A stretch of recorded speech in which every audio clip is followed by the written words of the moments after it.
por, dispo- por conectarse y bueno, para poder darle continuidad a la revisión, vamos a empezar. Mucho gusto para los que no me conocen, mi nombre es Daniel Camilo Soto, yo soy residente de tercer año de Medicina Interna en la Universidad del Bosque, programa aquí de la Fundación Santa Fe de Bogotá. Y bueno, como conversamos con Karen, la idea es darle, digamos que toda la continuidad a este módulo de electrocardiografía y creo que pues una parte fundamental ya la revisaron con el doctor Sánchez y pues ahora nos vamos a andar en unos temas más específicos. Entonces, esta sesión la dividimos en dos, bradiarritmias y taquiarritmias, son temas extensos, traté de hacerlo lo más ameno posible, lo más puntual posible y pues que podamos resolver las dudas y que ustedes queden como con los conceptos principales más claros. Entonces, bueno, a modo de introducción, como ustedes bien ya lo saben, el sistema de conducción cardíaco está determinado por unas estructuras denominadas los nodos, el nodo sinusal, el nodo auriculoventricular, con las células de automatismos que están dentro de estos nodos, y adicionalmente ciertas fibras con capacidad de conducción eléctrica, como son las vías internodales, que van a comunicar el nodo sinusal con el nodo auriculoventricular, y tenemos una vía anterior, media y posterior, también un haz, el haz de Bachmann, que va a permitir transmitir esa conducción eléctrica desde la aurícula derecha hacia la aurícula izquierda. Y pues una vez conectado ese nodo sinusal con el nodo auriculoventricular, esa transmisión de ese impulso eléctrico se va a dar principalmente por el sistema His-Purkinje y las ramas de este sistema, una rama izquierda, una rama derecha, la rama izquierda a su vez con su división anterior-superior y una posterior inferior. El nodo sinusal, que va a cobrar una gran importancia, y el nodo auriculoventricular, sobre todo en este tema de las bradiarritmias, son estructuras que tienen ciertas características que valen la pena resaltar. El nodo sinusal es una estructura fusiforme que está compuesta por una matriz fibrosa con células que están muy compactas. Tiene un diámetro cercano a entre 10 a 20 milímetros de largo y de 2 a 3 milímetros de ancho. Y se va a disponer a más o menos 1 milímetro de distancia de la superficie epicárdica, lateral al surco terminal de la aurícula derecha en la unión entre la vena cava superior y la aurícula derecha. Su irrigación es muy importante.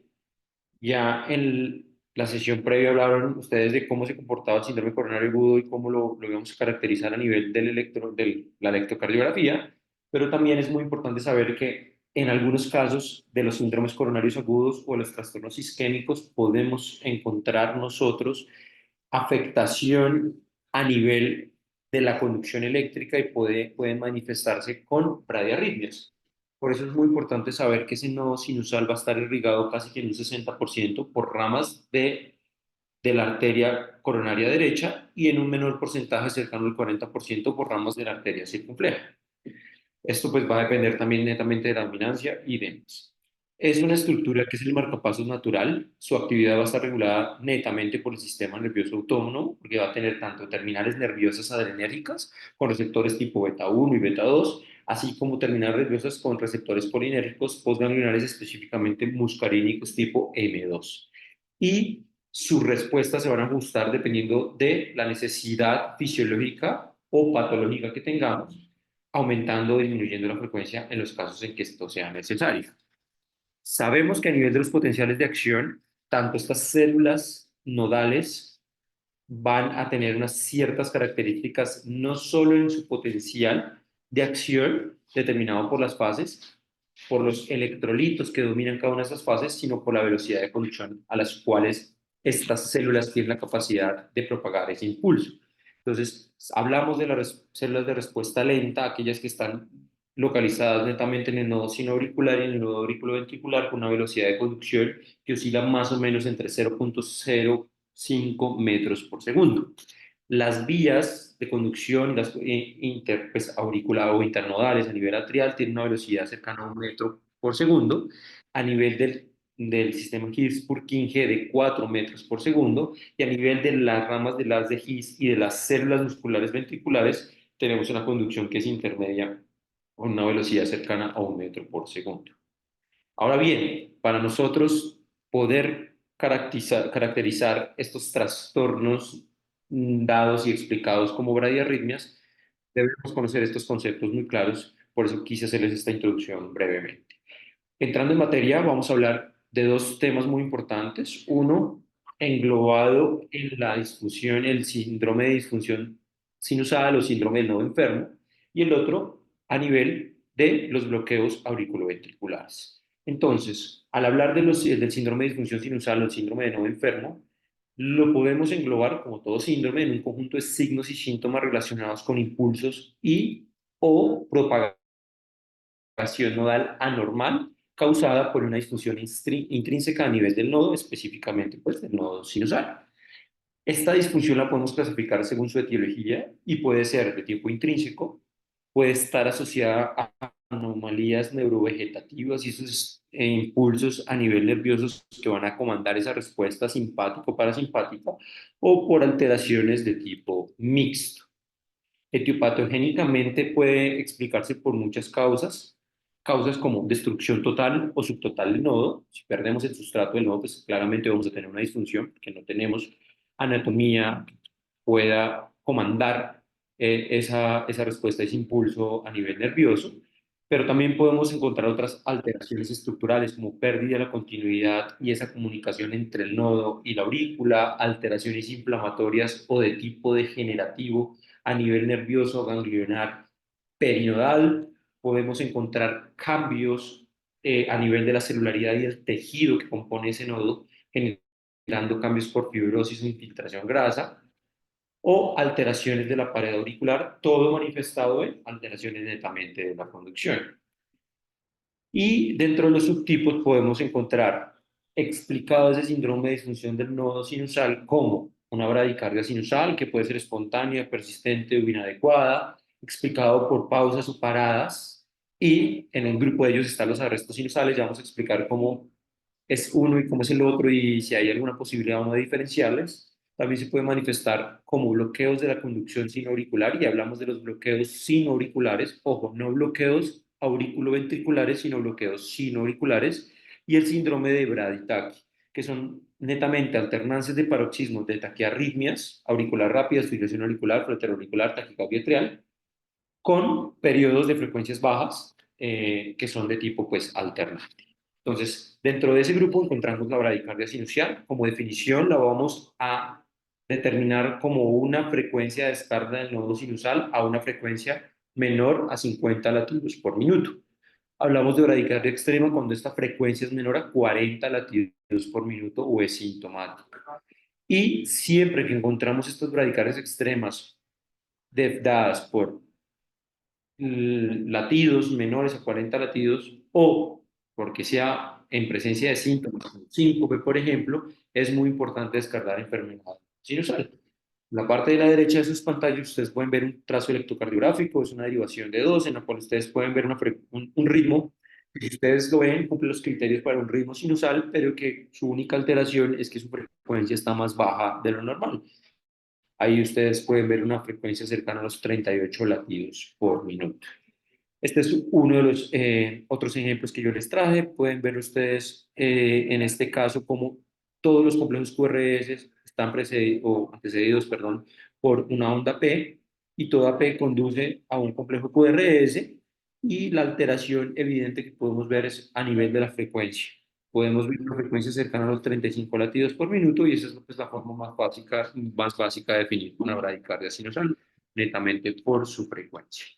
Aquí otro ejemplo, las mismas características, y ustedes pueden ver, cumple todas las características de un ritmo sinusal, pero su única alteración, para no entrar dentro del grupo sinusal, es que es una bradicardia sinusal, porque su frecuencia, si ustedes la pueden ver ahí, dependiendo del método que ustedes utilicen, pueden calcularla y van a observar que la frecuencia está cercana a los 35 latidos por minuto.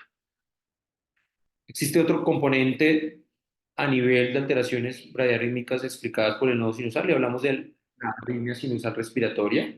Esta arritmia sinusal, si bien no necesariamente cursa con frecuencias cardíacas menores a 50 latidos por minuto, entra dentro de ese grupo de radiarritmias y es muy importante tenerla en cuenta. Lo podemos determinar como un cambio fisiológico de la frecuencia cardíaca que va a estar sincronizado con la respiración. Recordemos que en inspiración la frecuencia cardíaca aumenta, es decir, el PP se acorda cíclicamente y durante la expiración nosotros hacemos, digamos que el efecto o el fenómeno opuesto en el cual la frecuencia cardíaca va a disminuir y el PP se va alargando.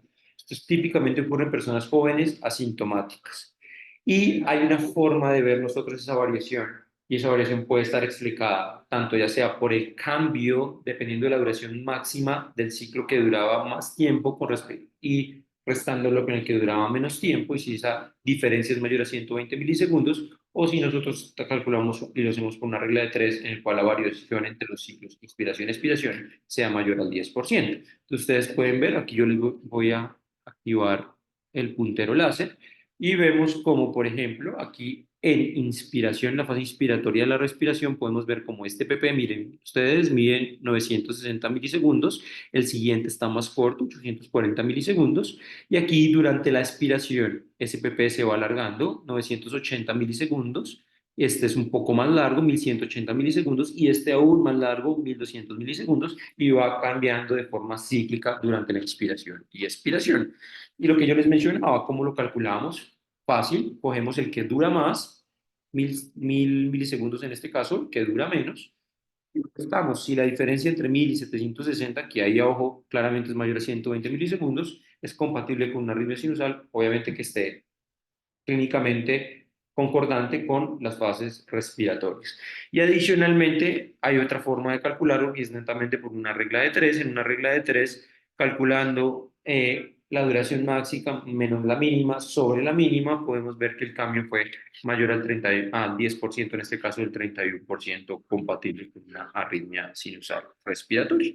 Aquí ustedes, como lo pueden observar, si ustedes se fijan aquí en este dedo largo, pueden ver ustedes como este PP es un poco más largo que este PP siguiente y se va cortando a medida que cambia el ciclo respiratorio. Miren ustedes como los RR también se van acortando y posteriormente al hacer la aspiración ese PP se va alargando progresivamente y va haciendo esa alternancia de forma cíclica. Existe otra arritmia sinusal que no está explicada y no está gatillada con digamos que con el ciclo respiratorio, inspiración y expiración, y es esa arritmia sinusal no respiratoria. Se explica por una variación básica del intervalo PP que no va a estar relacionada con este ciclo respiratorio. Entonces, si ustedes pueden ver en la imagen, vemos como hay unos PP que van acortándose progresivamente, posteriormente encontramos un PP que es un poco más largo y posteriormente lo alterna. A veces es un poco difícil de discernir y sobre todo diferenciarle los extrasistores auriculares porque pues realmente no hay, digamos que en el dado caso de que no genere un grupo de ciclos, tanto en un PP más corto como un PP más largo, va a ser muy difícil si realmente, por ejemplo, en este caso venimos a una frecuencia y esta puede hacer perfectamente una extrasístole auricular.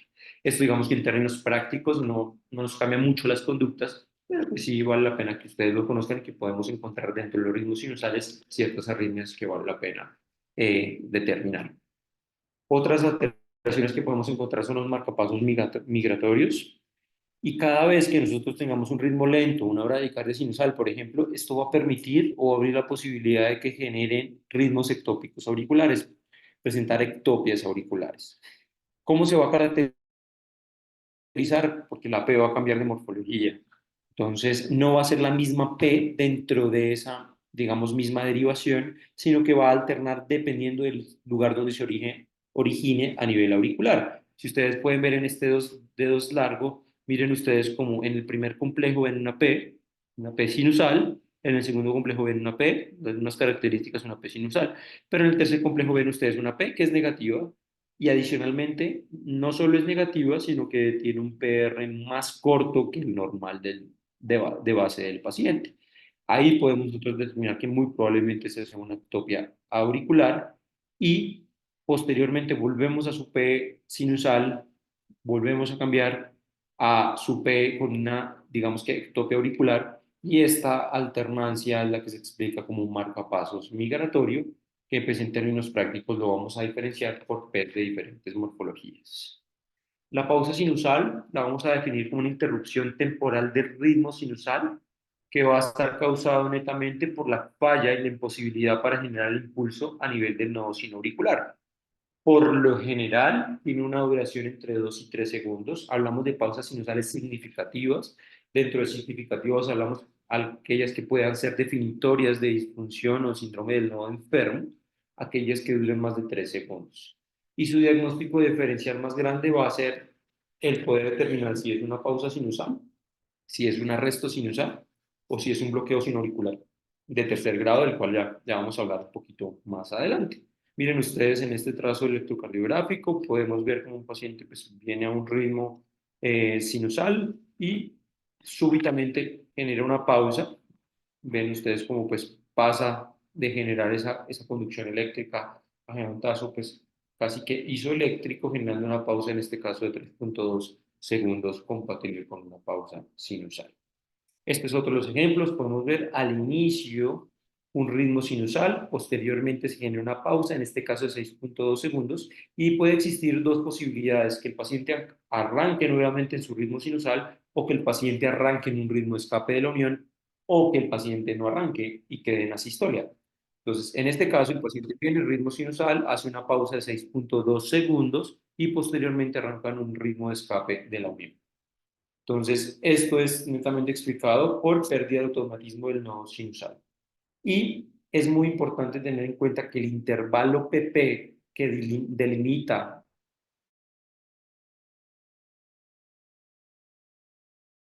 esta pausa podría equivaler a un bloqueo sinoauricular, por ejemplo, de tercer grado.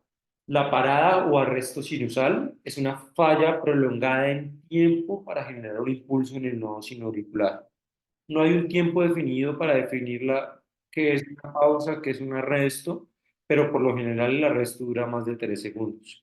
Entonces, usualmente, como bien les mencionaba anteriormente, va a ser seguido de un ritmo de escape, un ritmo de la unión, por ejemplo, o en otros casos en ritmo de asistolia. Entonces, en este caso, aquí yo les traje un ejemplo de un ritmo de la unión en el cual, pues, realmente es muy difícil saber cuál fue la causa de la disfunción previa sinusal, si es una parada o un arresto sinusal, si es una disfunción sinusal porque el paciente está haciendo una pausa sinusal, o simplemente el paciente está comandado totalmente con ritmo de la unión. Por eso electrocardiográficamente digamos que es muy difícil discernirlo y lo podemos ver según el tipo de ritmo en el cual el paciente pues comande su actividad. Pero también pueden existir otros casos. Aquí, por ejemplo, ustedes pueden ver aquí en esta primera línea, en esta primera derivación, un ritmo sinusal, casi que en taquicardia sinusal. Posteriormente, el paciente empieza a presentar bradicardia sinusal y posteriormente el paciente entra en un ritmo de la unión hasta luego entrar en asistolia. Entonces, podemos ver ese fenómeno continuo. Esto es un registro electrocardiográfico que ustedes ven duró 10 minutos, un registro continuo, pero pues ese fenómeno eléctrico pues, puede ir siendo progresivo a medida que pase el tiempo. El ritmo de la unión se origina cerca del nodo auriculoventricular. Se caracteriza por tener complejos QRS estrechos. Su frecuencia ventricular oscila entre 40 y 50 latidos por minuto y puede tener u ondas P ausentes u ondas P retrógradas. En este caso, ustedes ven, por ejemplo, en el segundo y el tercer complejo, aquí hay una onda P. Si ustedes me creen y la van con P, la P está cercana al inicio de esa onda R embrionaria que tiene ahí. Posteriormente, esa onda Q es un PR muy corto. Pero también podemos ver el fenómeno de tener esa P. ¿Por qué? Porque pues, la despolarización auricular se va a presentar de forma retrógrada porque el estímulo va a partir a nivel de la unión. Entonces, retrógradamente va a despolarizar la aurícula y pues va a seguir su conducción para pues, despolarizar los ventrículos. Entonces podemos ver esas P retrógradas que van inmediatamente después del complejo QRS, como ustedes aquí lo pueden observar. Este es un ejemplo más. Creo que la electrocardiografía se entiende muy bien con ejemplos, pero miren ustedes cómo en este caso yo les voy señalando a ustedes aquí. Ustedes pueden ver esa P que es retrógrada posterior a ese QRS antes de la onda T y se va viendo cómo pues hay una P que está digamos que estrechamente ligada con un complejo QRS y pues hablaría en este caso de un ritmo de la unión Igualmente en este caso, una P un poco más marcada, si ustedes la pueden observar acá, yo se las voy mostrando a ustedes, como el paciente está en un ritmo cercano a 50 latidos por minuto y adicionalmente tiene unas P's retrógradas. Ahora, hablamos del bloqueo sinoauricular. El bloqueo sinoauricular o sinoatrial también se divide en primer grado, segundo grado y tercer grado. Quiero que le pongan mucha atención a este punto porque, ojo, no estoy hablando de bloqueo auriculoventricular. Estoy hablando de bloqueo sinoatrial y son distintos. Cuando existe un bloqueo de signo atrial, en el caso específico del primer grado, hay un escaso retraso en la conducción entre la zona donde se genera el impulso, es decir, el nodo sinusal y el tejido atrial. Recuerden ustedes que la onda P significa electrocardiográficamente despolarización auricular. Las aurículas se van a despolarizar normalmente. El nodo, esa conducción entre el nodo y las aurículas no está representada por una onda en el electrocardiograma. Por ende, no lo vamos a ver muchas veces como alteraciones específicas de la onda P, como nosotros vemos el PR que se va a prolongar en el bloqueo auriculoventricular. En este primer caso, realmente hay un retraso entre el impulso del nodo sinoauricular y el inicio de esa despolarización auricular, o la transmisión del impulso a nivel de las aurículas, y pues este bloqueo sinoauricular única y exclusivamente lo vamos a ver en el electrocardiograma como una bradicardia sinusal. No hay otra forma de verlo, no hay una onda inicial y un intervalo entre una onda inicial y la onda P, entonces no hay una forma de caracterizarla, sino netamente, aquí les traje un electrocardiograma con una bradicardia sinusal. Un bloqueo sinoauricular no es visible electrocardiográficamente. En estudios electrofisiológicos probablemente sí lo vamos a caracterizar. Entonces, cualquiera que interprete este electrocardiograma podría decir, ¿ese paciente tiene una bradicardia sinusal? Sí. ¿Podría tener un bloqueo sinoauricular primer grado? También. Entonces, electrocardiográficamente no es una forma de diferenciar. En cambio, el bloqueo sinoatrial de segundo grado, tanto tipo 1 como tipo 2, sí tiene una forma y unas características de poder determinar. Entonces, dentro de la secuencia de esos impulsos sinusales, hay uno que permanece bloqueado dentro del nodo y no origina una onda P. Como no origina una onda P, tampoco va a haber un QRS, por ende se va a manifestar netamente como una pausa sinusal. Entonces va a haber un periodo de pausa. Entonces, tiene unas características y es que hay un intervalo PP que a medida que va pasando y va avanzando, y va avanzando, se les voy a explicar por qué 60, el siguiente mide 1080, ese PP se va cortando y posteriormente genera la pausa. Y hay una característica distintiva de este caso y es que el intervalo entre esta P y esta P de la pausa debe ser menor al doble de los dos complejos anteriores. Es decir, esta suma es menor, si ustedes suman 1160 más 1080, seguramente es mayor a 2020, porque este intervalo entre la P del punto en el cual se bloqueó esa conducción es menor a la suma de los dos anteriores. Entonces, esto se explica por qué tenemos el nodo sinusal, hace su impulso eléctrico. Esta es la unión sino-auricular y posteriormente viene pues, la conducción la auricular, despolarización de las aurículas, no B, despolarización de los ventrículos. La alteración va a estar en esta conducción, en este tejido, yo me devuelvo acá, que puede ser un tejido fibroso, un tejido degenerado, que no va a permitir que esa conducción salga de ese nodo sinusal y se genere la velocidad que normalmente se presenta. Entonces, en este caso, por ejemplo, viene, el impulso se conduce normalmente por la unión sinoauricular y pasa a las aurículas. Pero luego, cuando existe un bloqueo sinoauricular de primer grado, de segundo grado, perdón, tipo 1, existe una demora en esa conducción. Entonces, esta conducción que normalmente está manifestada por X tiene una demora, esta demora vamos a manifestarla por 200 milisegundos, por ejemplo. Pero esa demora se va a ir prolongando de forma, eso se llama un incremento decremental. Es decir, que la primera demora va a ser la más larga, en este caso es de 200, la siguiente se va a demorar en tiempo, pero no tanto en tanta duración como el anterior. Entonces esta siguiente no es de 200, sino es de 100. Y la siguiente, por ejemplo, si pusiéramos la siguiente sería de X más, por ejemplo, 50. ¿Se va prolongando aún más en el tiempo? Sí, pero es un incremento que es decremental, porque la primera es la que más prolonga en tiempo esa, valga la redundancia, prolongación del tiempo de conducción entre el nodo sinoauricular y el tejido pues, auricular, hasta que posteriormente se genera un bloqueo cardiográficamente. Por eso es que nosotros vamos a ver cómo el PP se va a ir acortando, porque partimos de que está prolongado, pero ese incremento es decremental. Entonces, la forma en la que se va prolongando es de menor medida y por ende va a ser de forma decremental. Acuérdense, incremento decremental, características, el PP, miren, 600 milisegundos, el siguiente 560 milisegundos, el siguiente 520 milisegundos, se van acortando los PPs hasta que llega uno que se manifiesta como una pausa sinusal, pero esta distancia entre esta P de acá y esta P de acá es menor a la suma de las dos distancias PP previas de los complejos que preceden a esa fase. Dentro del bloqueo sinoatrial de segundo grado tipo 2 encontramos un impulso. Bueno, esto también se conoce como un fenómeno de Wenckebach, que es muy parecido al de bloqueo auriculoventricular, porque va generando un acortamiento progresivo. En el Wenckebach del bloqueo auriculoventricular va a ser un alargamiento progresivo del PR. En el bloqueo sinoatrial de segundo grado tipo 2 vemos cómo el impulso bloqueado no se precede de un retraso progresivo de la conducción sinoatrial, es decir, no va a haber un acortamiento del PP. En este caso, el PP es constante.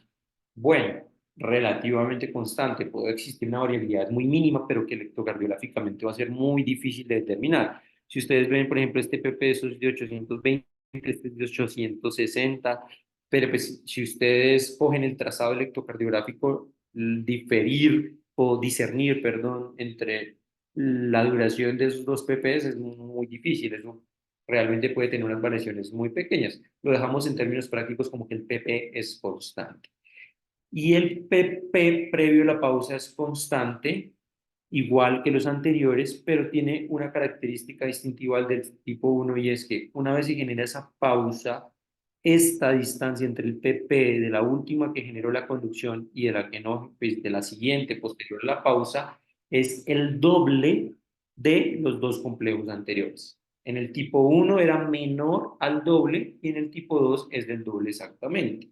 Ahí si ustedes suman está casi cercano al doble, lo que les digo, la variación es muy pequeña. Pero acá ustedes lo pueden ver ejemplificado de la forma mucho más fácil. Me voy a ir primero con la gráfica de abajo, bueno, con el trazado de abajo, en el cual ustedes tienen un PP que viene constante. Miren, este PP es de 970 milisegundos, es igual al del segundo complejo, miren, 970 milisegundos, luego genera una pausa y esa pausa y esa distancia entre la PP de la pausa, la previa a la pausa y posterior a la pausa es casi que no casi, sino prácticamente el doble de la suma de los dos previos, como ustedes lo pueden observar. Distinto al desbloqueo sinoauricular el de segundo grado tipo 1 en el cual esa pausa es menor a la suma de los dos anteriores. Ahora bien, también puede existir una duración de esa pausa que pueda explicarse dependiendo de los ciclos. Entonces puede ser 2-1, 3-1, 4-1, dependiendo de la duración. Y esa pausa puede ser dos veces la suma de los dos anteriores, puede ser tres veces, puede ser cuatro veces, pueden ser múltiplos. Lo importante es que sea múltiplo para pues, determinar que es un bloqueo sinoauricular de segundo grado tipo 2. Entonces, si ustedes ven aquí, este es un ejemplo en el cual tenemos un PP que viene constante. Si ustedes lo ven, viene muy constante, genera una pausa. Y si ustedes cogieran un, un caliper o algo para poder mirar, podrían ver cómo esta distancia es casi que la misma entre la suma entre esta y esta. Entonces, hablaría de un bloqueo sinoauricular de segundo grado tipo 2. El bloqueo sinoatrial o sinoauricular de tercer grado está dado porque múltiples impulsos sinusales son bloqueados y esto pues origina una pausa súbita y larga con un intervalo que es variable y ustedes cómo lo van a ver. como les decía previamente, lo van a ver o como un ritmo de escape de la unión o como una pausa sinusal. Esa puede ser la forma, o como una sistolia podría manifestarse también. Entonces, un bloqueo sinoatrial de tercer grado es muy difícil de diferenciar. A veces, de pronto, ver en el tiempo de esa pausa y ver si es múltiplo del anterior podría ayudar a determinar si efectivamente se trata o no de un bloqueo de tercer grado. Pues miren ustedes en la parte de abajo cómo este arresto es indistinguible de un arresto sinusal, porque pues no hay una forma de definirlo porque el bloqueo está corto. Entonces pues el paciente va a arrancar en un ritmo de escape que muchas veces puede ser un ritmo de la unión. El síndrome de Bradykachia se va a caracterizar por presencia de taquiarritmias, típicamente fibrilación auricular, casi que en el 70% de los casos, pero también puede ser flutter, puede ser taquicardia atrial, en el cual va a estar alternado por ritmos de frecuencias bajas. Miren ustedes aquí un paciente que viene con un ritmo de escape de la unión, posteriormente entra en un ritmo sinusal, aquí tiene una extrasístole ventricular, y en el ejemplo de abajo viene un paciente en ritmo de fibrilación auricular y posteriormente genera una pausa. Entonces, esos ritmos, por ejemplo, taquiarritmias, fibrilación auricular, que posteriormente progresan a episodios de parada sinusales posarritmia y que posteriormente arrancan en ritmo sinusal, son característicamente definitorios de síndromes de Bradykachia. Y aquí de una forma, digamos que más dinámica de ejemplificarlo, un trazado en ritmo de fibrilación auricular, posteriormente hace un arresto sinusal, posteriormente el marcapasos, pues el segundo marcapasos toma el comando y arranca en un ritmo escape de la unión y posteriormente retorna otra vez a un ritmo sinusal, esto dentro de una seguidilla en tiempo de un solo paciente. Eso es explicado entre los síndromes de Bradykachia. Ahora, la segunda parte de la charla está orientada en otra de las causas más frecuentes de bradiarritmias, en este caso los trastornos de la conducción auriculoventricular. De pronto ustedes sí están mucho más familiarizados con ellos. Y pues netamente se define como retrasos o interrupciones en la transmisión del impulso desde la aurícula hacia los ventrículos por un defecto en la conducción auriculoventricular que ya sea de tipo funcional o de tipo anatómico. Tenemos el del primer grado, de segundo grado tipo 1 o MOVIX 1, el de tipo 2 o MOVIX 2 y el de tercer grado. Hay dos puntos fundamentales y dos definiciones que ustedes deben conocer. Una, hablamos de bloqueo AV avanzado, cuando dos o más PES consecutivas se bloquean y no cumplen con la especificación usual de bloqueo AB de segundo grado tipo 1, tipo 2, y hablamos de un bloqueo AB 2 a 1, en el cual no se puede clasificar en ningún tipo, porque como es 2 a 1, de dos P's que hay, una sí conduce, entonces una conduce, prácticamente lo vamos a ver como una conduce, una no conduce, una conduce, una no conduce, no sabemos si ese paciente está dentro de un bloqueo AB de segundo grado MOVIX 2 o si está haciendo un efecto de Weckenbach perdón, porque realmente no hay forma de diferenciarlo porque pues su alternancia es muy rápida para poder tener dos o más complejos que nos pudiesen explicar esto. Entonces, es muy importante tener en cuenta que el intervalo PR es la suma del tiempo de conducción entre el impulso del nodo sinusal hacia el nodo auriculoventricular y eso pues está representado por esa conducción intraatrial, pero también desde la parte nodal auriculoventricular y el haz de His y esa pequeña parte entre el haz de His y la propagación a nivel ventricular. Entonces, el retraso en alguno de estos puntos va a generar una prolongación del PR. Dentro del bloqueo auriculoventricular de primer grado, nosotros vamos a ver definitoriamente como un intervalo PR mayor a 200 milisegundos. En este intervalo PR, al hacer esa medición, vemos como ese tiempo es mayor a 200 milisegundos, pero debe tener la característica de que todas las P's conduzcan a un QRS y que los QRS estén precedidos de unas P's, que no haya una P por ahí escapada que no tengan conducción. Entonces aquí ustedes pueden ver un ejemplo de un paciente con un bloqueo auriculoventricular de primer grado. Miren ese PR súper largo. Aquí se los voy señalando, un PR súper largo, casi tiene como 450 milisegundos. Pero si ustedes se fijan, todas las P's conducen. Demoradas en tiempo con prolongación de ese PR, pero todas conducen. Aquí otro ejemplo más, este ejemplo un poco más claro para que ustedes lo tengan en mente y se lo graben. Un PR prolongado en tiempo, aquí tiene también cercano como a los 400 milisegundos, pero miren ustedes con todas las tres conducen a un complejo QRS. Dentro del bloqueo auriculoventricular de segundo grado encontramos el MOVIX 1 con el fenómeno de Wenckebach y el bloqueo auriculoventricular de segundo grado MOVIX 2. Dentro del MOVIX 1 con fenómeno de Wenckebach podemos definirlo como una prolongación progresiva del PR hasta que existe una aparición de una onda P bloqueada. Entonces, esa prolongación del PR también se va a dar en incrementos decrecientes. En este caso, no como en el bloqueo sino auricular, que los PPs eran los que se iban acortando, sino en este caso son los RRs los que se van acortando. Entonces, puede existir una pausa entre el QRS menor que la suma de los dos últimos RRs y posterior al acortamiento del PR, pues se va a generar después de la P netamente bloqueada. Es decir, después del ciclo de la P bloqueada, el siguiente PR va a ser muy corto y el segundo va a ser el PR más largo y ahí posteriormente digamos que el tiempo se va a ir progresando, se va prolongando paulatinamente con un incremento decremental. Entonces, miren ustedes aquí cómo es muy importante tener en cuenta que ese buen que va a estar explicado por el tiempo refractario. Recuerden ustedes el tiempo refractario relativo, el tiempo refractario absoluto, el tiempo refractario relativo en este caso es el que va a explicar ese fenómeno de buen que va. Entre más rápido llegue el impulso, más temprano llegue el impulso, lo va a encontrar en un periodo relativo, refractario relativo más temprano, por ende va a durar el mayor tiempo en periodo refractario relativo y por ende esa prolongación del PR va a ser mayor. Entre más tardíamente llegue, van a llegar a una parte casi que final de ese periodo refractario relativo y por ende pues esa prolongación del impulso va a ser menor. Entonces, la periodicidad de ese buen que va a estar explicada porque cada impulso auricular va a llegar cada vez más temprano en el periodo refractario relativo.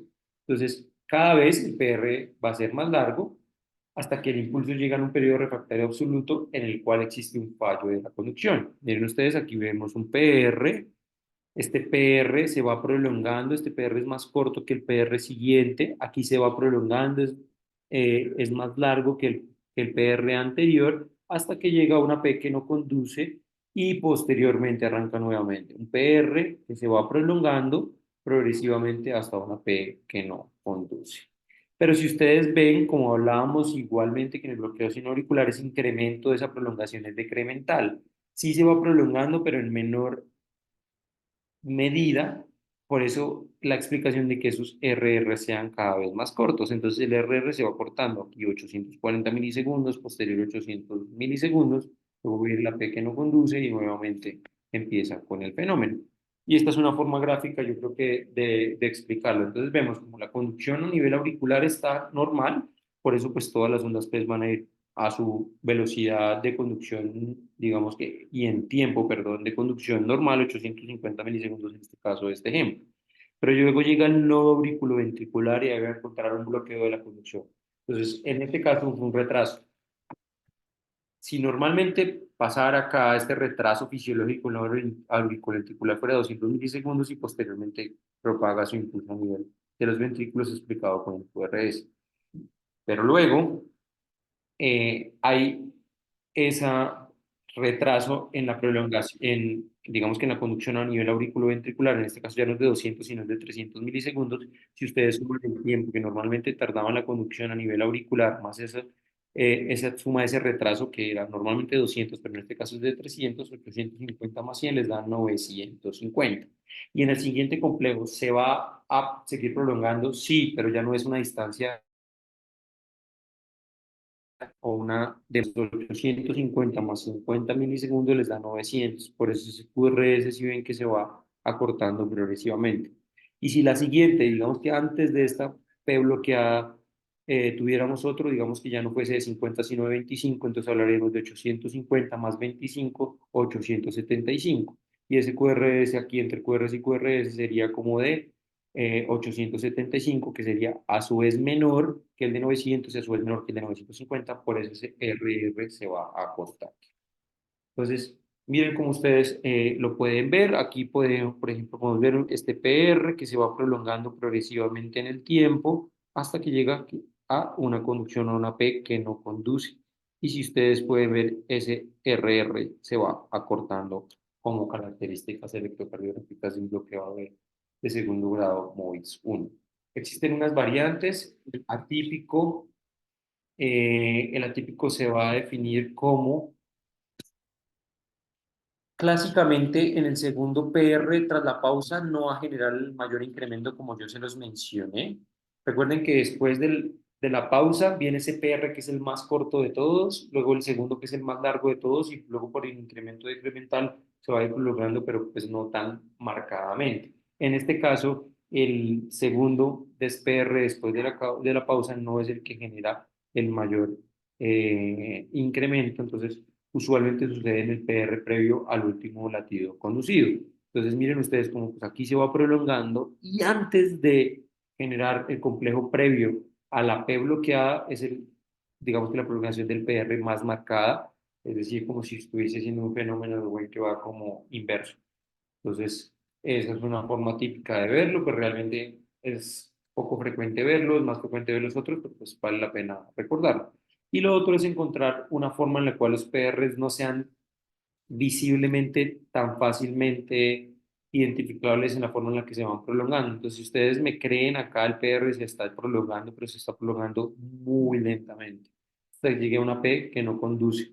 Entonces, en esos casos a veces es muy difícil diferenciarlo porque esas prolongaciones del PR son muy cortas. Dentro del bloqueo B de segundo grado MOVIX 2, realmente el PR es constante. Entonces, ese PR en todos los complejos que conduce es constante, ya sea porque sea un PR normal, menor a 200 milisegundos, o porque esté prolongado.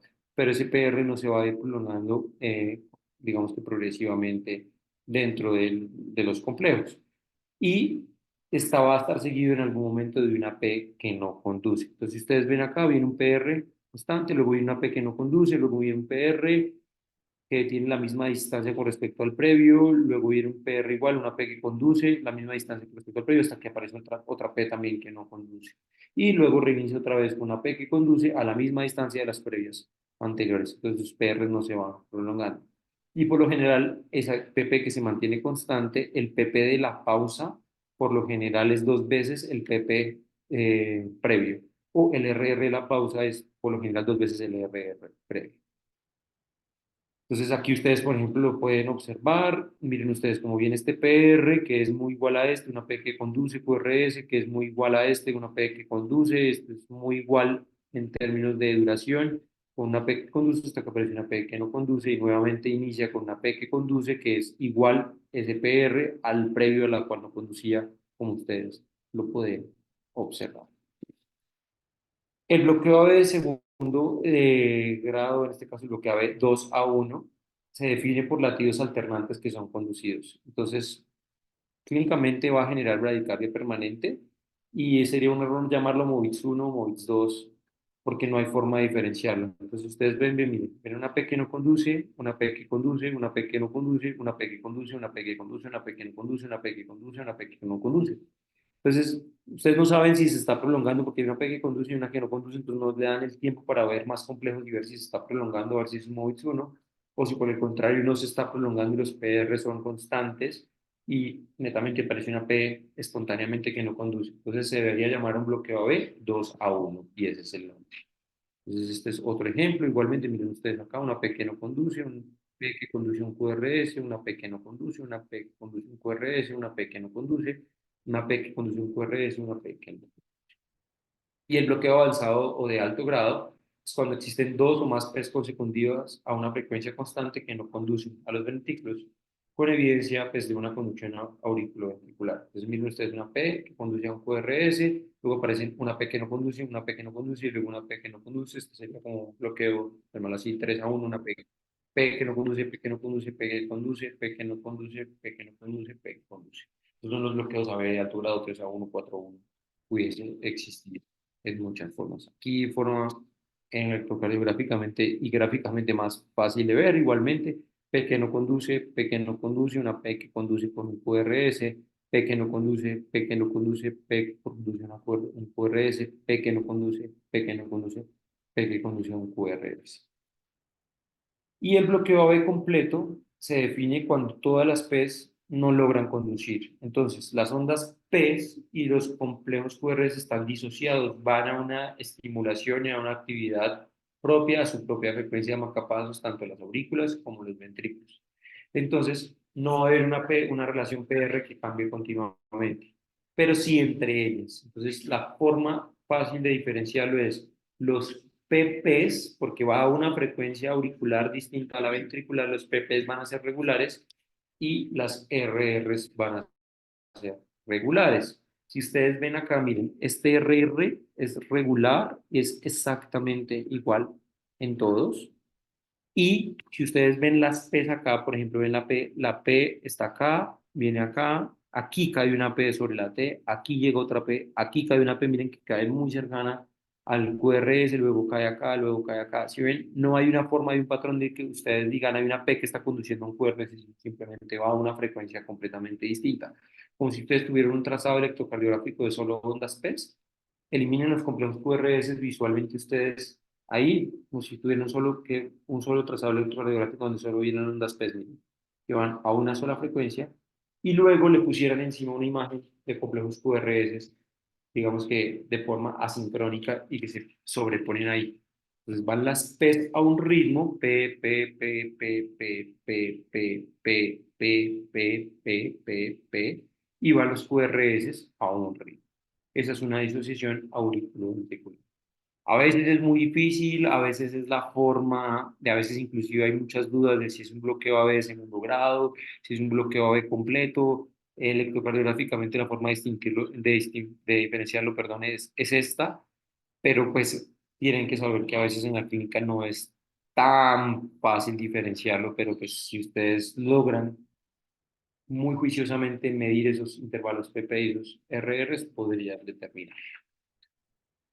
Muchas gracias. No sé si tengan alguna pregunta, alguna duda, algo que de pronto no haya quedado claro o algún aporte. Quedo abierto a sus comentarios.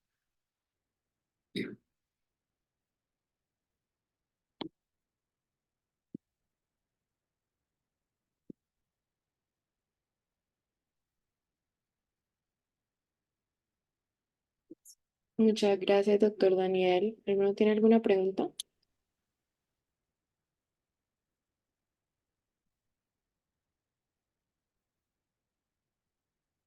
Bueno, si es así, damos por finalizada la charla. Muchas gracias.